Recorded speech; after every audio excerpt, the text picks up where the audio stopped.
gikan sa prisuhan, miuli ko sa akong ginikanan.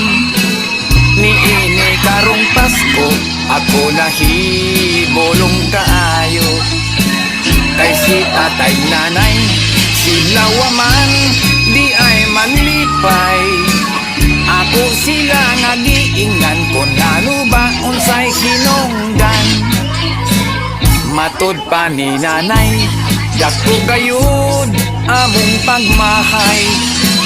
Nining imong pagkuga, kaming duha ang nabalaka. Wa ka lang masayod, nagantos mi ug nagkalisod.